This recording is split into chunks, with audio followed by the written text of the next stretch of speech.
super. Bonsoir à tous. On est ravis d'être là, Guillaume et moi, parce que écrire un livre, c'est long, c'est un process d'échange, de réflexion, et donc pouvoir tout simplement partager autour de ce qu'on a pu imaginer, produire ici. Voilà, c'est toujours intéressant. Bon, pour ma part, j'ai évolué pendant 30 années dans l'entreprise, publicitaire, consultant. Je n'ai fait que ça, à réfléchir sur la situation des entreprises, comment se développer, comment s'améliorer. Parfait, c'est mon sujet. Et puis je vais vous faire une confidence. En plus de ça, je suis né dedans quand j'étais petit, ce qui fait, c'est peut-être pour ça que je parle plus facilement de rêve.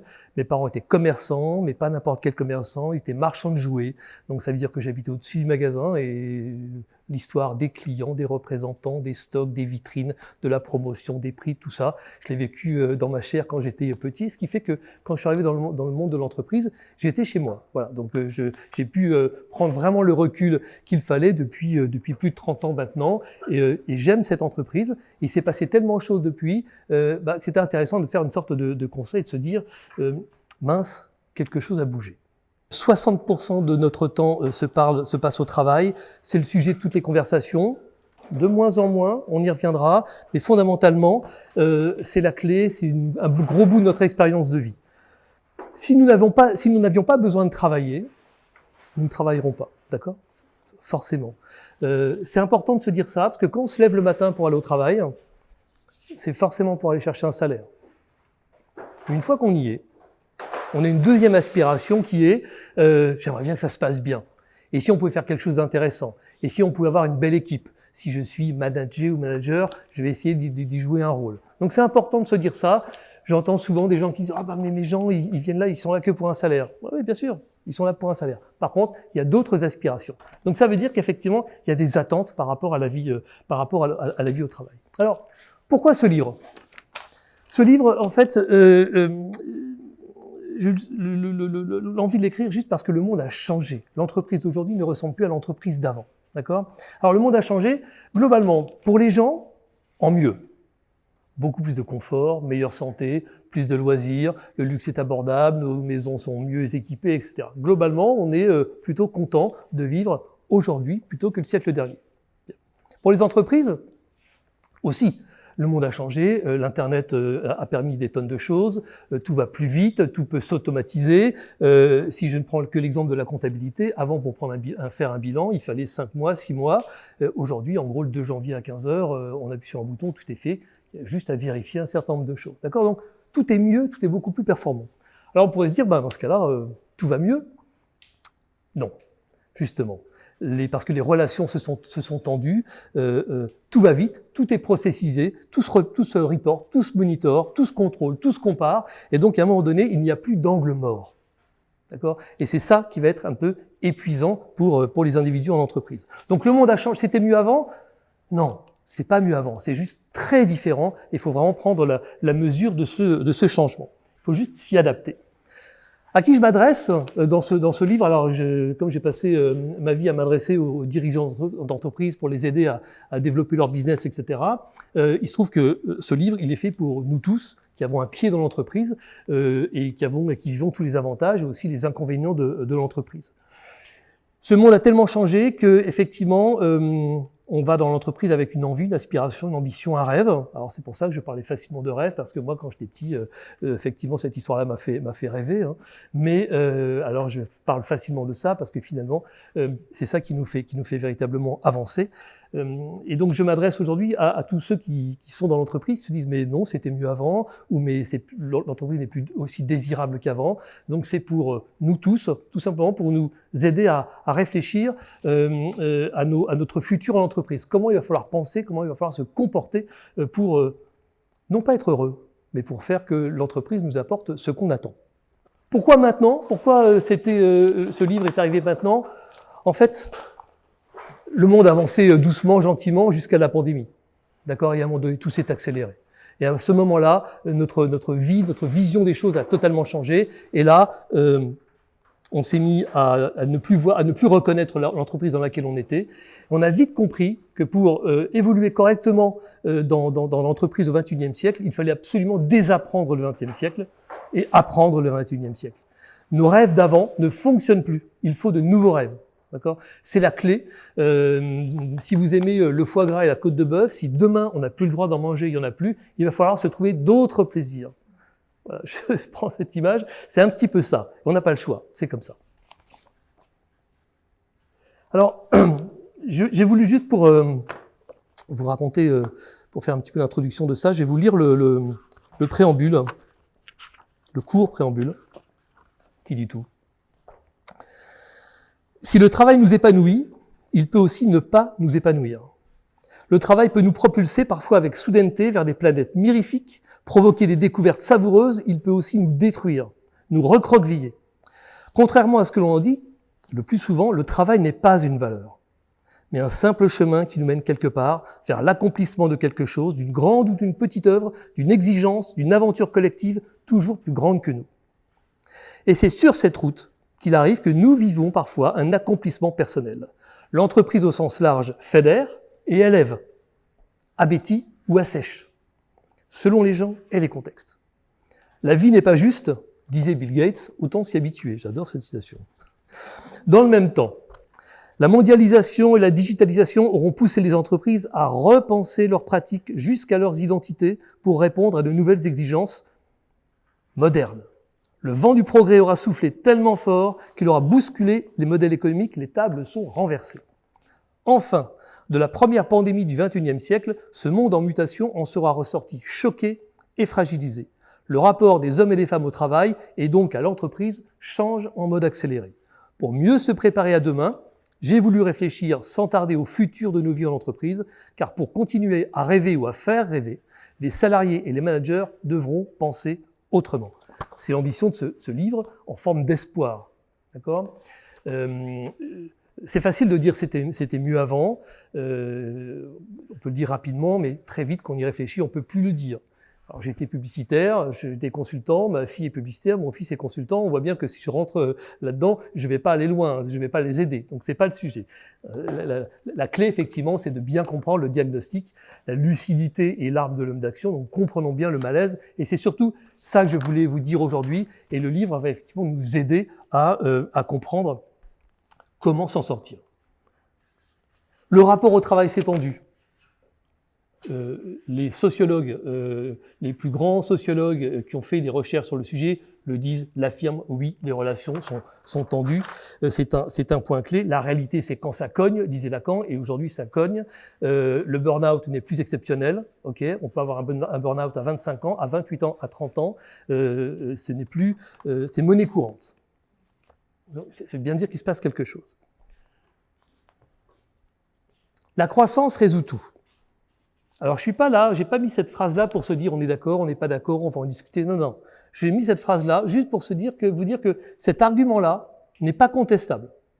Si on commence à le contester en entreprise, c'est le début de la fin, j'exagère, d'accord, mais on ne peut pas le contester. La vitalité économique, l'emporte. C'est ça qui compte. Le social suivra. Le moteur de cette vitalité-là, c'est la révolution informatique. C'est ça qui a tout transformé, qui a tout accéléré.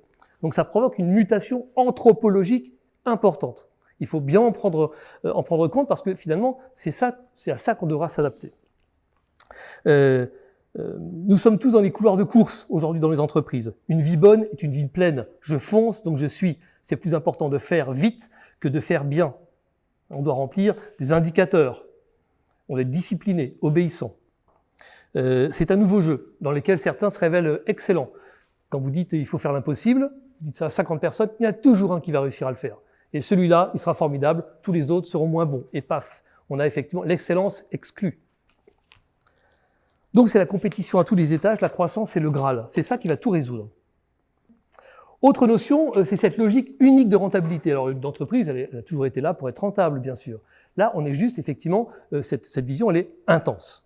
On est passé d'une logique de production à une logique financière. C'est l'humain qui est au service de l'économie. Et l'économie est au service de la finance.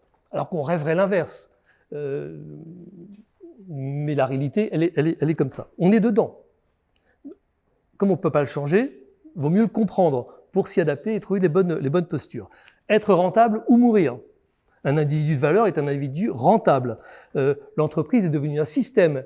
Plus les entreprises sont automatisées, processisées, plus c'est un système dans lequel effectivement l'homme n'est qu'une ressource. Les sociologues disent d'ailleurs que le début de la fin, c'est qu'on appelait les DRH, c'est-à-dire les directions des ressources humaines. C'est marrant, ils positionnaient ça à ce moment-là. C'est drôle.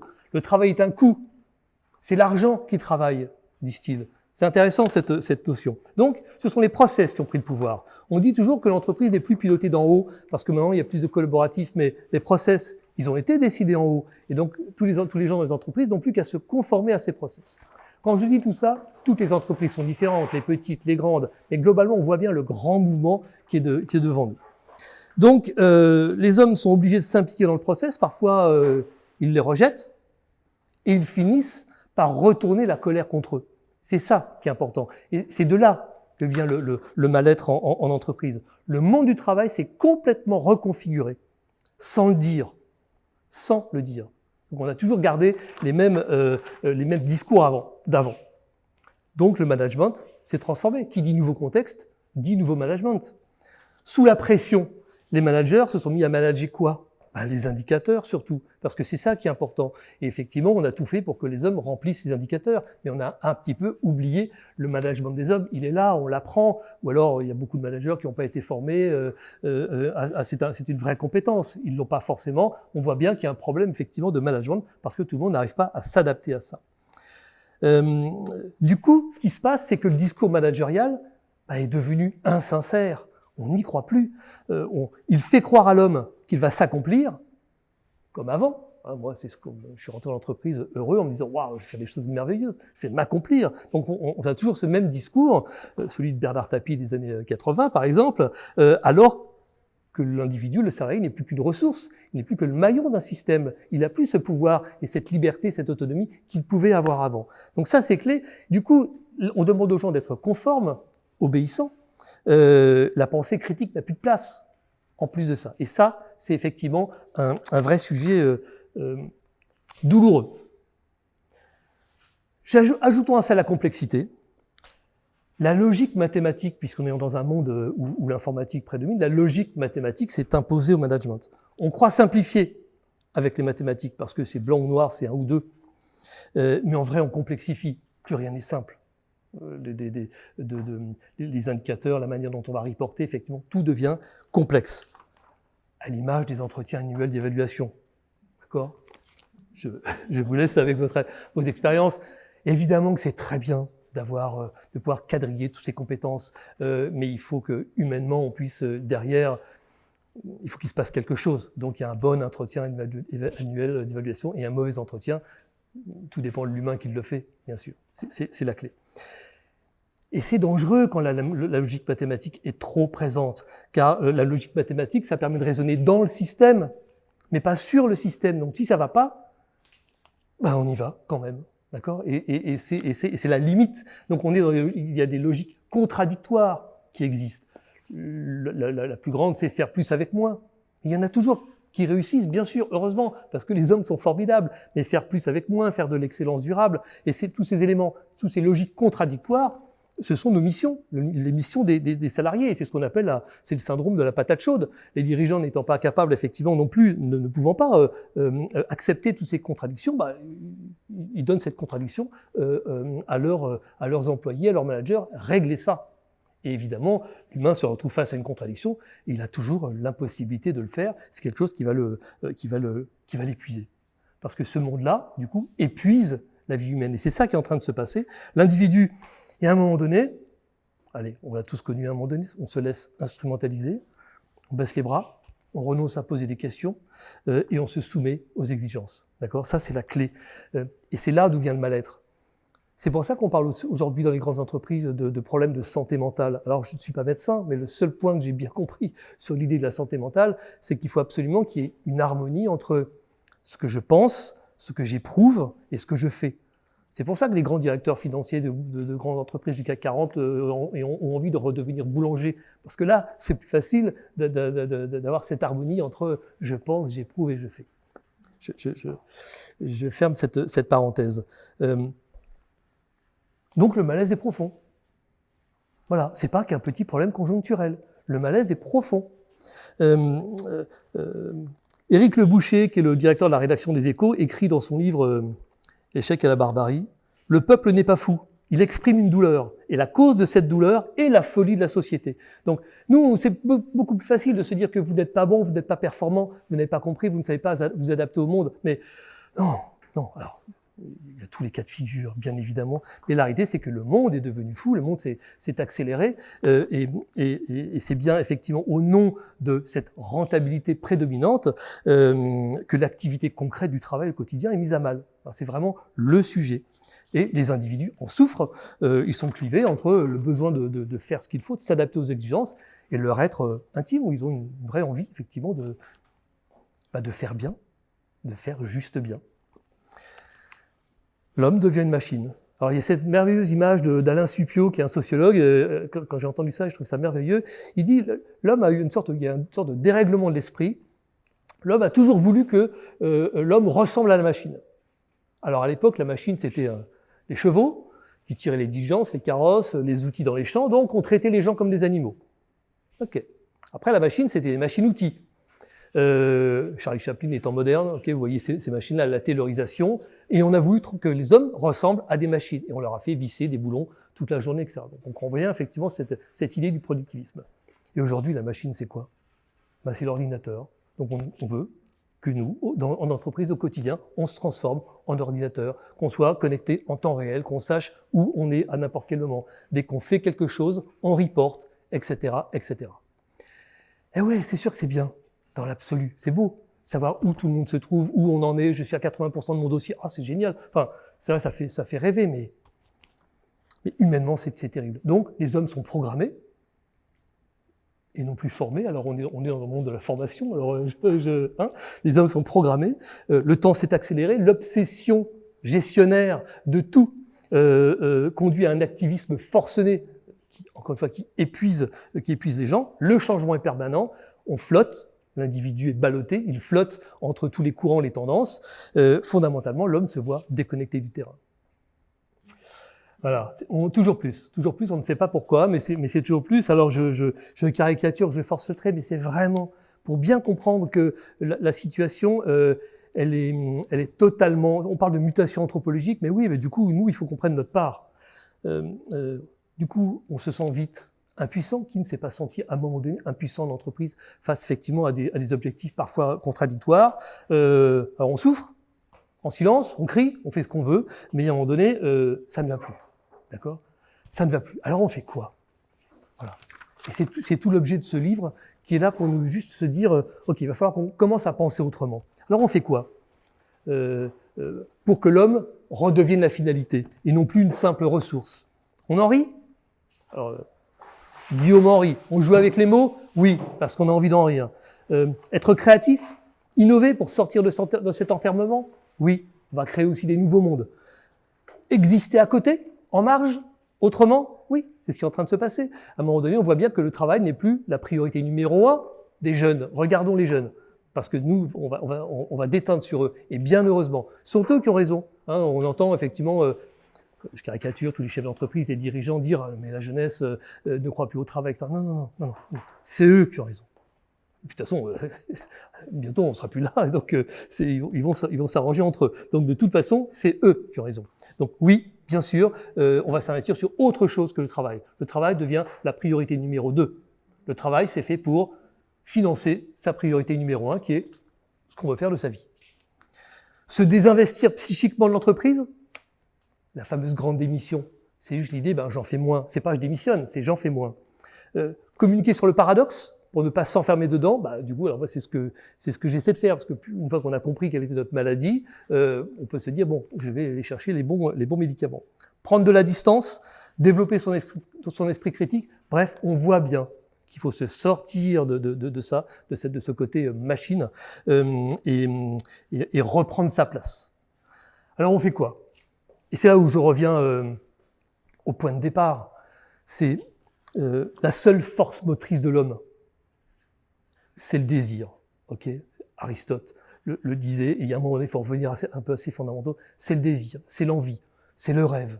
Voilà. C'est comme ça qu'effectivement qu'on arrive à ça. C'est-à-dire qu'à un moment donné, il faudra bien retrouver le chemin du rêve. Les entreprises sont toutes différentes. Et on en parlait avec l'éditeur G-Réseau, on parlait de ChatGPT, des livres qui demain pourront s'écrire en ChatGPT.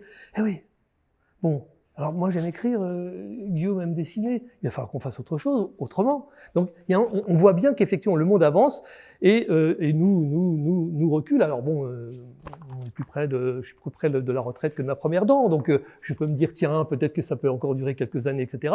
Mais quand on a 20 ans, 25 ans, 30 ans, non, on est obligé effectivement de s'adapter complètement à ce monde. Donc il faut recommencer par le rêve. Rêver d'une autre société. Et donc, c'est l'objet de ce livre, c'est 20 réflexions, 20 thématiques.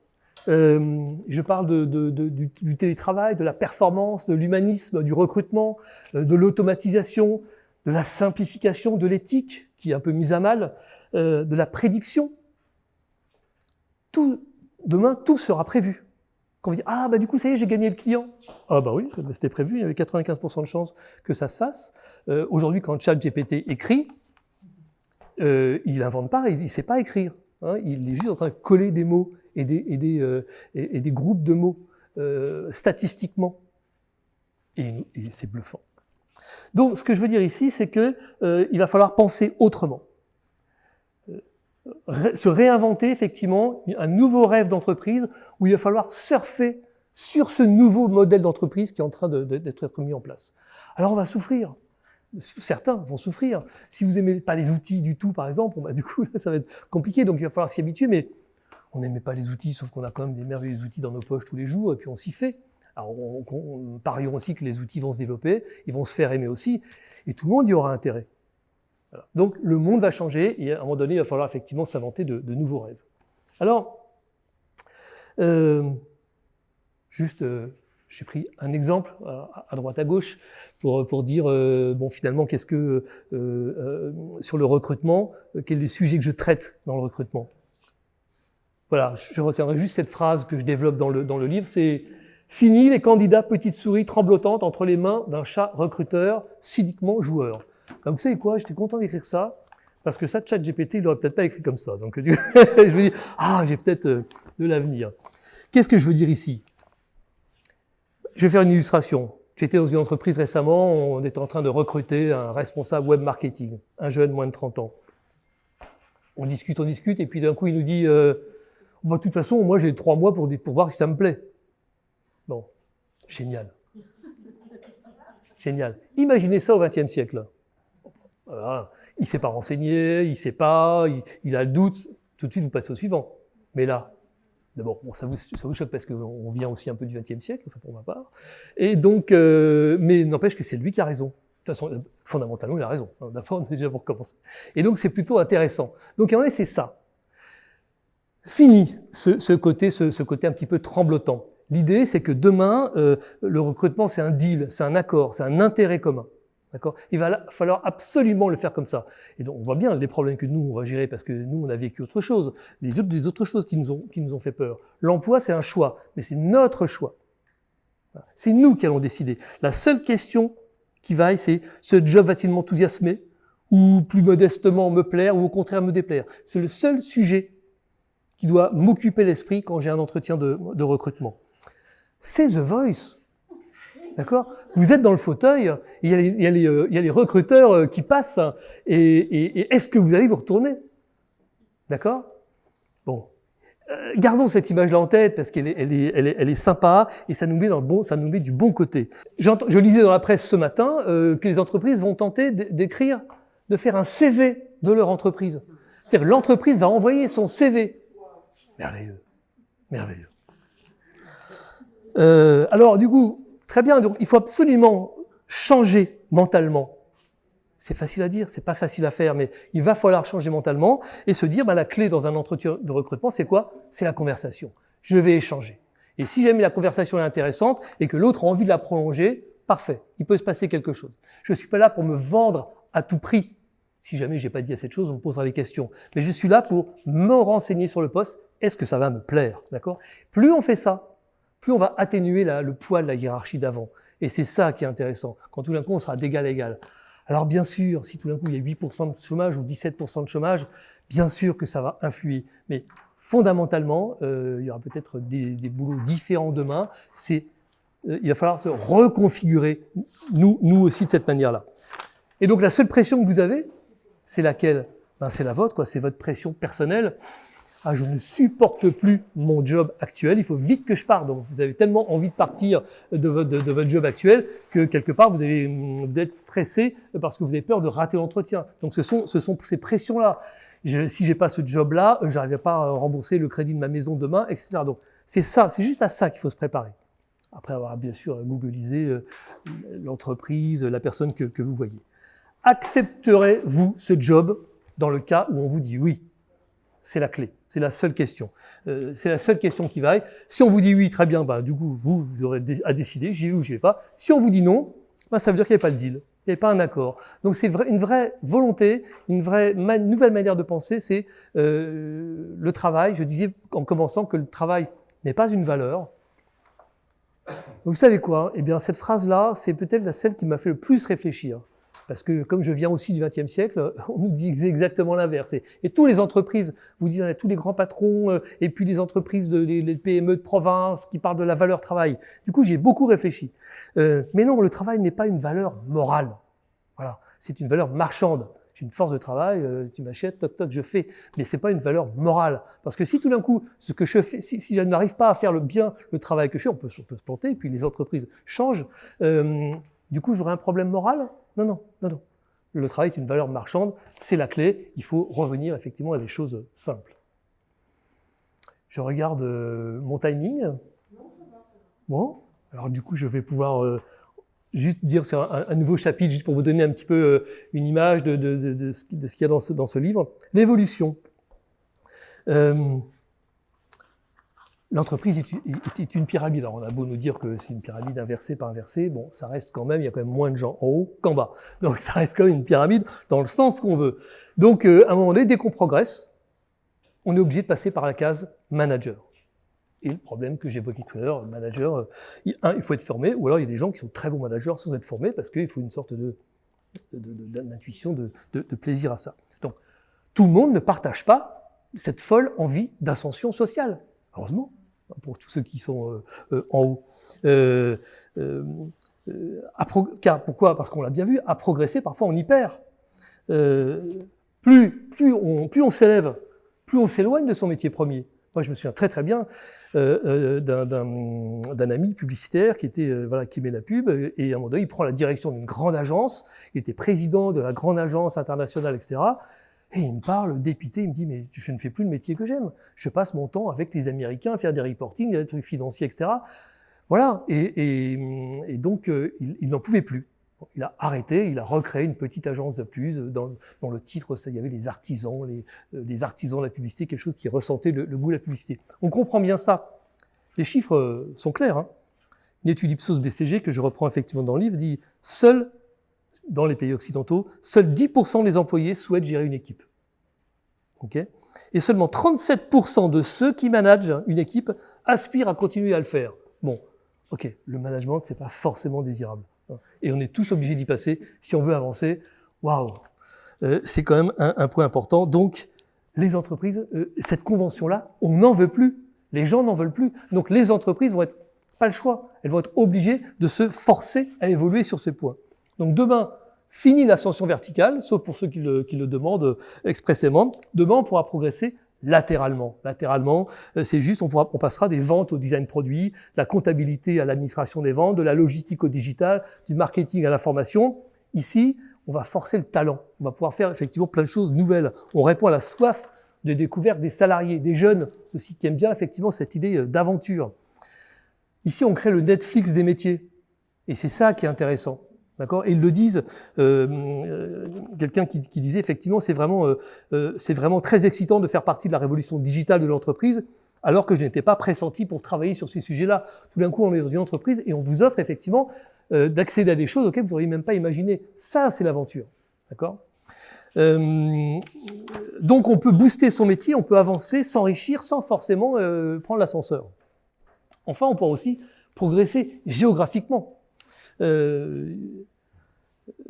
le grand patron de L'Oréal, il est devenu grand patron de L'Oréal parce qu'effectivement, il est parti dans plein de pays un peu exotiques, Hongrie et autres, et c'est comme ça effectivement qu'il a fait ses armes.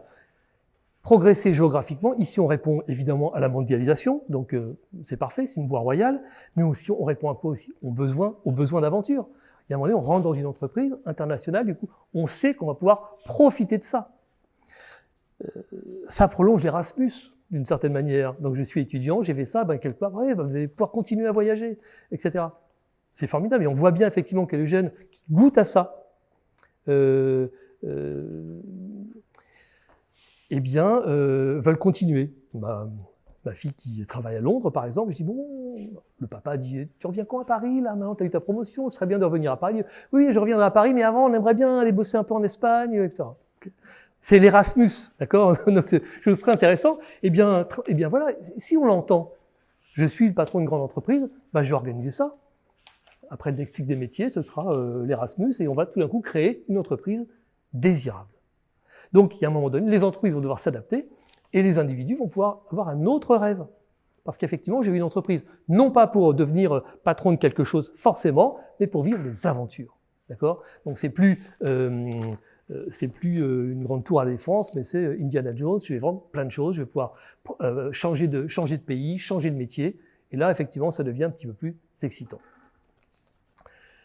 Pour conclure, voilà, si on ne fait rien, en fait, si on ne réagit pas nous personnellement dans nos personnalités, on peut se dire, oui, je vais faire les process très bien, effectivement, je vais donc me transformer en robot. Alors ça peut être très bien, mais effectivement, c'est ce côté un peu épuisant et du coup on ne s'accomplit pas ici.